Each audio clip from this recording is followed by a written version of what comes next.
Sang Kiai bagian 2 Mas Pandu, ini kisahnya. Sudah, kata Kiai. Saya mau, sahut Iqbal gugup. Iya sudah saya isi, mau ilmu kebal senjatakan. Iqbal manggut, aku yang waktu itu membereskan gelas minuman, juga ikut heran, apalagi Iqbal. Karena memang Kiai belum menyentuh Iqbal sama sekali. Melihat Iqbal ragu, Kiai segera memanggil Kunto, santri dari Sumatera yang tubuhnya gempal. Setelah Kunto menghadap, Kunto, ambil golok, kau tes si Iqbal ini, kata Kiai tenang. Iqbal pucat, kulihat keringat dingin membasahi jidatnya, tubuhnya gemetar. Aku tak berani membayangkan apa yang dipikirkan Iqbal, mungkin dia menyesali telah datang ke sini, atau mungkin membayangkan kulitnya sobek sampai ke tulangnya kelihatan memutih lalu darah mengucur dari lukanya, lalu tubuhnya ambruk mati. Kunto telah datang membawa golok, semua santri memiliki golok, senjata khas yang dipakai santri untuk mengambil kayu bakar di Gunung Putri. Di pondok ini para santri makannya ditanggung Kiai, kalau Kiai ngasih beras, maka nasi yang dimakan, tapi bila adanya ubi maka ubi yang dimakan. Bahkan tak jarang berhari-hari kami makan daun singkong yang direbus saja, tapi alat perebus yaitu kayu bakar, kami harus mencari di hutan. Kedatangan Kunto dengan goloknya yang berkilat-kilat membuat Iqbal makin gemetaran. Tamu-tamu yang lain telah minggir, sebelum Kunto datang mungkin takut kecipratan darah, apalagi tamu-tamu wanita makin jauh, tinggal Iqbal yang duduk sendirian di depan Kiai, keringatnya membanjir. Apalagi Kunto datang tanpa kata-kata lagi meloncat menebaskan goloknya berkelebat ke arah leher Iqbal yang duduk menunduk di depan Kiai. Para tamu perempuan menjerit, kontan Iqbal menoleh. Bias, wajahnya seputih kapas, golok Kunto mendesing ke arah lehernya. Memejamkan mata saja Iqbal tak sempat apalagi menghindar, nyawanya rasanya sudah lepas ketika suara ngek terdengar di lehernya. Tapi segera aliran darah merah mengaliri seluruh permukaan kulitnya yang memutih, menyegarkan kembali urat-uratnya, dan kelegaan menggantikan keterkejutan, ketika mendapati kepalanya tidak menggelundung lepas. Bahkan ia tak merasakan sakit sama sekali ketika ketajaman golok menyentuh kulitnya, seperti bantal kapuk yang empuk saja.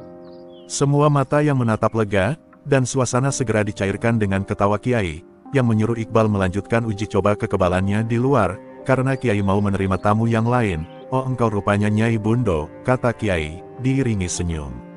Maaf Nyai aku tak bisa menyambutmu yang mendadak ini, banyak bacot amat. Bentak Nyai Bundo, terima seranganku. Seketika perempuan tua itu mengangkat tangan kanannya setinggi pundak, sedang tangan kirinya diarahkan ke pusar. Dengan hitungan detik tapak tangannya menyala, dari menyala merah biru kemudian putih keperakan. Terdengar olehku suara Kiai mendesis, pukulan Saripati Bagaspati. Tangan Kiai mendorong lututku sehingga tubuhku meluncur seperti beroda dan mentok di tembok. Kulihat tangan Nyai Bundo dipukulkan ke depan. Terdengar suara bersiutan seperti suara mobil yang jalan kencang lalu direm mendadak, ketika cahaya itu lepas dan menghantam dada Kiai. Semua orang di situ matanya melotot, udara terasa panas, rasanya seperti dalam oven. Cahaya yang menghantam Kiai begitu mengenai dadanya, cahaya itu langsung amblas. Kiai tetap duduk tersungging senyumnya, seperti tak terjadi apa-apa, bahkan pakaian putih yang dikenakan sama sekali tak berkibar.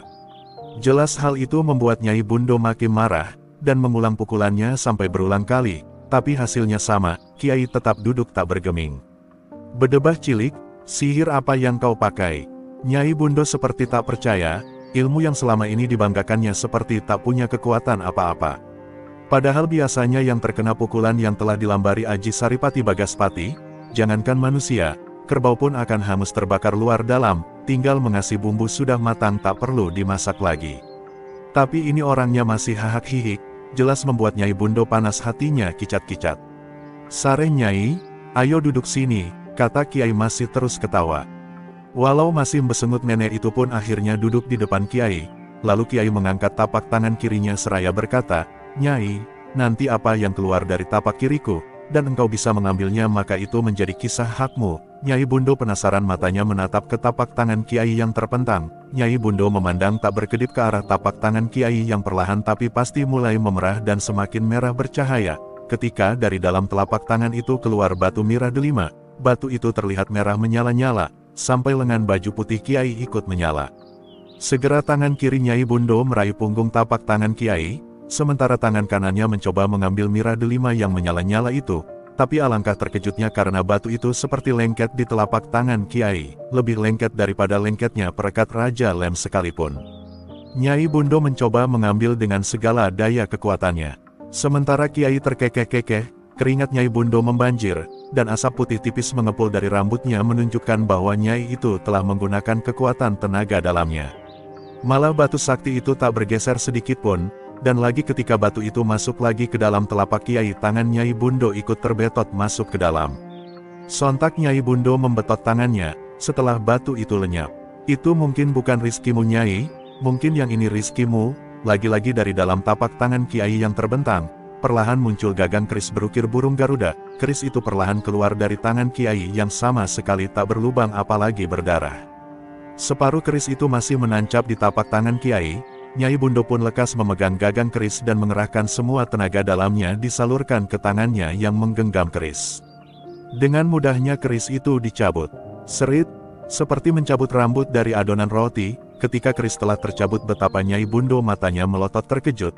Dia benar-benar mengenali keris yang sekarang ada di genggamannya. Segera ia bersujud mohon ampun dan menyembah-nyembah ke Kiai. Kiai cuma terkekeh-kekeh sambil membelai rambut putih perempuan tua yang sedang bersujud. Lalu Kiai menyuruh Nyai Bundo duduk dengan tenang. Dan Kiai mengajakku dan yang ada di situ sholat berjamaah karena memang waktu maghrib tinggal sedikit. Setelah sholat selesai dan zikir setelah sholat, Kiai segera menemui Nyai Bundo yang masih duduk sambil tangannya masih memegang keris dan tak ikut menjalankan sholat karena memang Nyai Bundo bukan orang Islam. Ketika Kiai duduk di depannya, Nyai itu segera meraih tangan Kiai menyalaminya, membungkuk dan meletakkan tangan Kiai di jidatnya.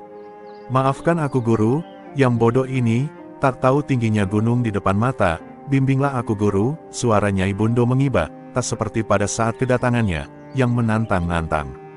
Nyai, dari mana engkau tahu akan diriku? Tanya Kiai. Lalu Nyai Bundo menceritakan. Nyai Bundo adalah orang Kalimantan pedalaman, dia murid seorang sakti bernama Wong Agung Sahlunto, ketika gurunya itu moksa di depannya. Sebelum moksa, gurunya itu berpesan, sambil mengacungkan keris yang sekarang ini ada di genggamannya. Lalu katanya, muridku, kalau kau nanti menemukan orang yang memegang keris ini, maka tunduklah padanya, ikuti ajarannya dan masuk agamanya. Setelah berkata seperti itu, Wong Agung itu sirna beserta kerisnya. Bertahun-tahun berlalu namun Nyai Bundo tak menemukan keris yang dipegang gurunya di tangan orang lain. Dia mencari ke segala penjuru, namun tetap tak menemukan. Dalam pencariannya itu Nyai bertemu dua orang pertapa sakti dari orang Dayak, namanya Lu Bajul dan Luh Landak, dan mereka bertiga mengikat persaudaraan. Pada waktu terjadi kerusuhan sampit, Luh Bajul dan Luh Landak mengamuk, membunuh orang Madura. Sepak terjang dua orang sakti ini begitu menakutkan, tak jarang seorang bayi yang digendong ibunya, tanpa ketahuan sang ibu, telah kehilangan kepalanya. Sungguh gerakan dua orang ini tak diketahui, sehingga banyak korban binasa di tangan dingin mereka. Di suatu senja, Luh Bajul dan Luh Landak tengah mengaso di tepi hutan. Setelah selesai menumpas habis dua keluarga, mereka berdua tengah duduk-duduk santai di bawah pohon randu alas. Tiba-tiba ada suara keras dan berat memanggil nama mereka berdua. Mereka segera mendongak ke atas karena suara itu dari atas dan mereka terkejut sekali melihat perwujudan besar tinggi hitam legam, lebih tinggi dari pohon randu alas. Matanya merah menyala, seluruh tubuhnya ditumbuhi bulu. Serempak mereka berdua bersujud menyembah, karena mereka tahu itulah Jatsaka, jin yang mereka sembah, yang memberikan berbagai ilmu sihir dan ilmu kesaktian. Kata jin itu dengan suaranya yang membuat bumi yang dipijak kedua orang itu bergetar. Jebleng. Jebleng, celaka, celaka, sang raja akan datang ke sini. Kalian sambutlah dia, dan ikuti apa yang dikatakannya. Sebelum dia marah dan menghancurkan bangsaku, maka aku akan membinasakan kalian berdua. Setelah menemui sang raja itu, kedua pertapa Dayak itu menceritakan pada Nyai Bundo, perempuan itu yang tak ada hubungan dengan Jatsaka tanpa takut.